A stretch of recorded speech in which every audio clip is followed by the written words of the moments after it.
Blog Talk Radio.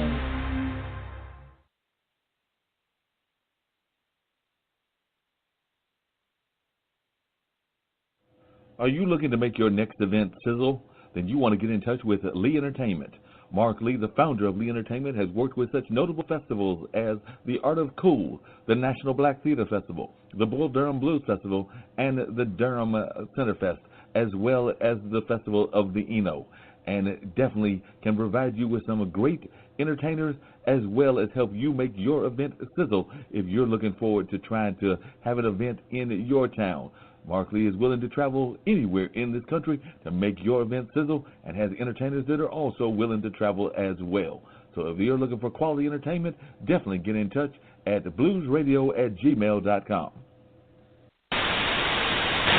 Bass players, best thing you can do for your overall sound. You've got to see this. New Basstone Incorporated makes Nightwalker bass guitar tube preamps. This preamp will give your sound such a boost, it's just incredible. Try it today. Try it today now. A great sounding bass guitar will make for a great sounding band.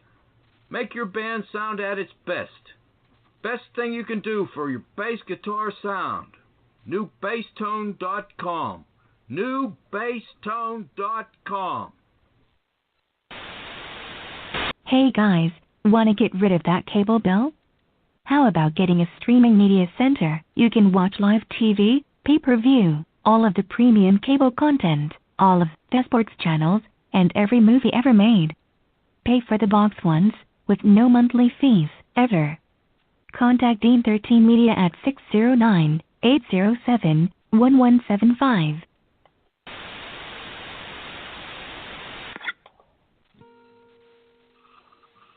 Ladies and gentlemen, good evening. It is the last Monday night here in October in this year of 2018. Welcome to Straight Talk with Dean and Mark. I'm the six-man Dean Geronimo, and as always, from NJ to NC, I'm in the studio with my man, my counterpart, my tag team partner, Mark Lee. So, Mark, what's good in your neck of the woods, my brother? Well, you know, a lot of things are going on in society and in the world, and been keeping busy as always. Had a young lady come over to Haiti all the way from Ireland, and we might be hearing from her later on this evening because she came to record with a friend of mine and at the Haiti Center. We got great acoustics, so she came all the way from Ireland to record at Haiti with some of our local musicians, mostly out of the folk and rock community, but she definitely was impressed with the city and impressed with the area, so that was one thing that went on. And then had a couple of other things that happened. Had a panel discussion. I was actually on a panel. The panel was actually talking about ways that the African American and the Latin American communities can get along better, and also talking about entrepreneurship in both of those communities. So a friend of mine, Jamila Watson, asked me to be on that panel, and I was glad to be on that panel with some great folks. Dorian Bolden, the owner of the BU Cafe, as well as Nicole Oxendine, who owns a dance studio, and a young lady that owns Coco Cinnamon, one of our other coffee shops, who is of a Latin background, and then there was another Latin sister as well. So we were on that panel. Angel Dozier, who we've had on this show before, moderated it, and we just had a good old discussion and had some very common sense approaches to ways that we can get along better and do things together, and also being authentic, you know, because sometimes we try to make everybody seem monolithic, like all African Americans are the same and all Latin Americans are the same. We made it very clear that that is not the case, that we all have different parts of those cultures, and that we all need to be proud of our identities, but also ways that we can team together and bring that authenticity in the collaborative effort. So it was definitely a good conversation. And then I was not on the speaking arrangement, but I went to a not like a presentation on domestic violence. It was very touching.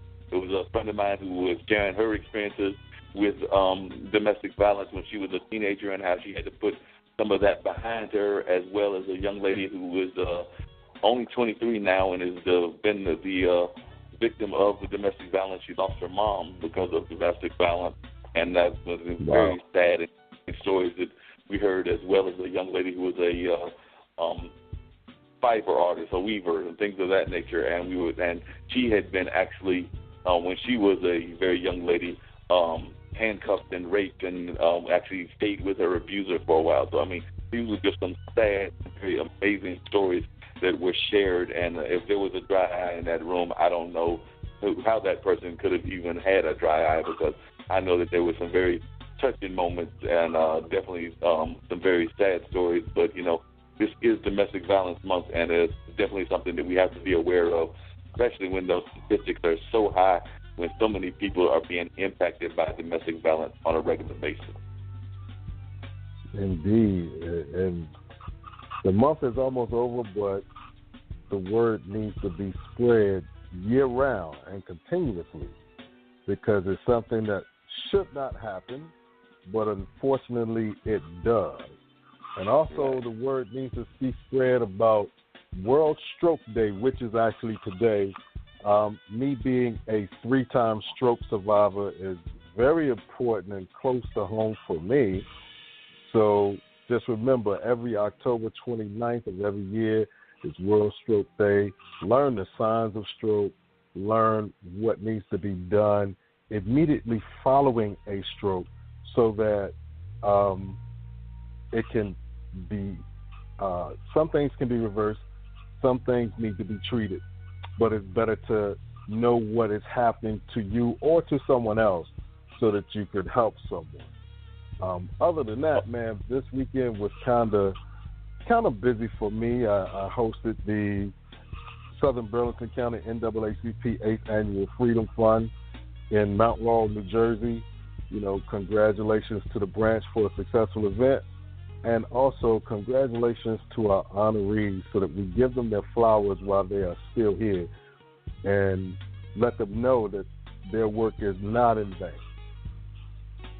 Yeah, you're absolutely correct. And even on what you're talking about with strokes, because I've had relatives that have had strokes, good friends of mine that are stroke survivors as well. So I do know the importance of understanding those signs and being prepared to deal with those. We actually had measurements some time back, and actually on one of my key rings, we have that, some of the things that you need, but we were trained in CPR, and I probably need a refresher course, because I'm not going to say that I remember everything that they taught me, but I definitely was glad to go through that course. I believe it was last year. Me and several others were designated to be first responders at measurement, so we were given some training in CPR and other ways that you could help people, whether it was a stroke or some other sort of medical emergency. So definitely, you know, we need to have more of those kind of things on a regular basis. And like I said, even after you're trained, you probably need recertification and retraining on a regular basis, because I know that I remember either what it used to be, so I'm not even sure that I remember all the things that I learned, but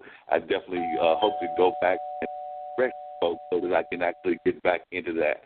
And I hear that we've got a phone bell, and I think we're going to hear a lot of those this afternoon, so that's a good thing. But I did, before we bring on the guest, want to talk about the fact that, you know, we've also had some major tragedies in the world. We had some people that tried to send pipe bombs to some of the folks that have been held office in the past and things of that nature.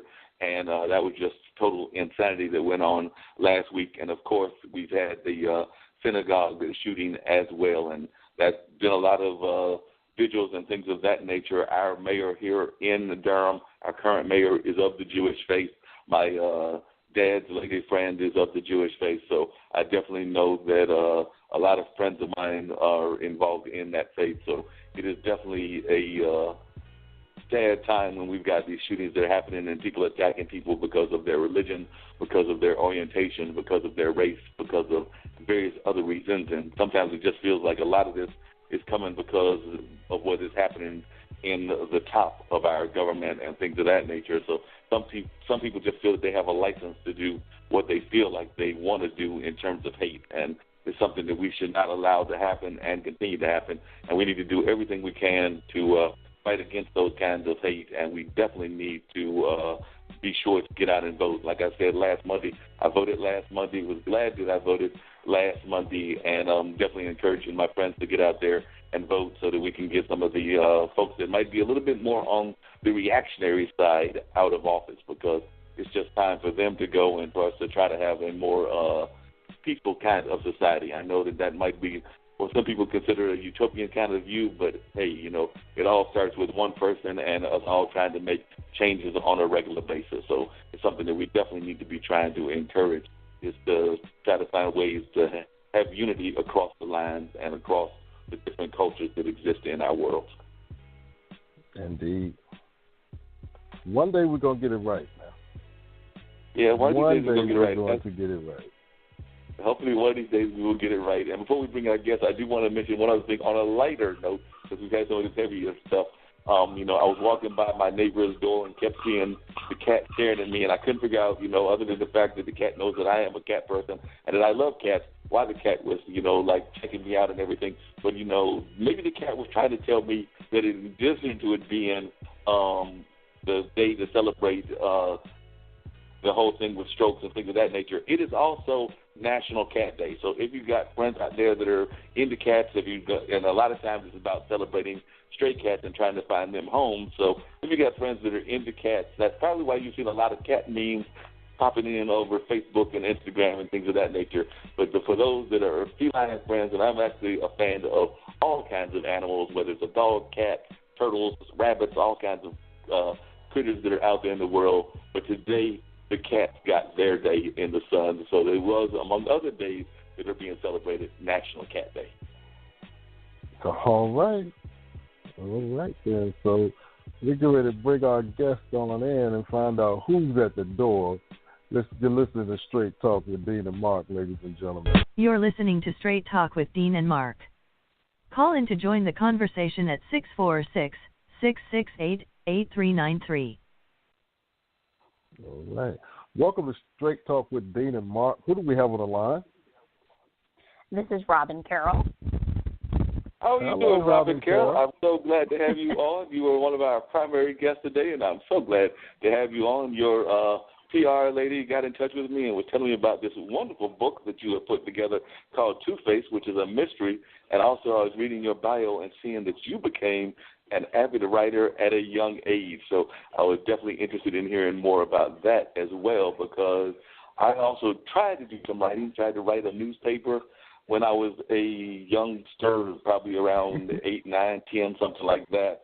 And I also would attempt to write some short stories and some plays, both in college. Some of them were satires and things of that nature, as well as just little short stories that I would try to put together.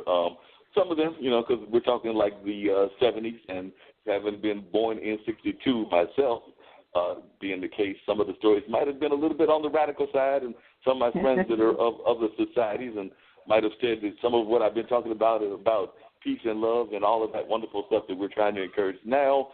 Those stories weren't necessarily about that, because I remember one of the poems was kind of a very much of a not too friendly to those folks that are of the white society poem that I wrote, and I think my dad might even still have that poem. He might be holding it as blackmail for me one of these days, so he'll be like, Mark, you talk all that kind of talk, and I still have that point where you're talking about, killing a certain part of society. So I'm sure that you might even have that along with some old report cards, so that he might be holding as blackmail on me as well. But I have grown up and I definitely have a different attitude toward a lot of things in life than I probably had. And, of course, it didn't help that I was going to school at that time at a small school that had just started up called the Malcolm X. It was named after, of course, Malcolm X, the great liberation fighter and everything. So I think the school might have gone all the way up to high school and maybe even into college, but it was a small school that started in Durham, only lasted for a few years, but I'm sure they were teaching me some radicalism that might have hit a little too close to home. But then, like I said, I've also written some short stories and some satires that attack some of our fundamental leaders. I remember writing a satire in college that attacked, I believe, actually I might have been after college, but it was kind of a satire knocking some of our fundamental preachers and things of that nature. So yours probably weren't as deep. I know one of the things you wrote was a soap opera. So if you would just share with us some of how you got into writing and some of these voices that you were hearing in your head, because when I read your bio, you were talking about these voices in your head and how you have to get these voices out sometimes. So share with me what made you a writer at a young age. So I think it was my love for reading that really got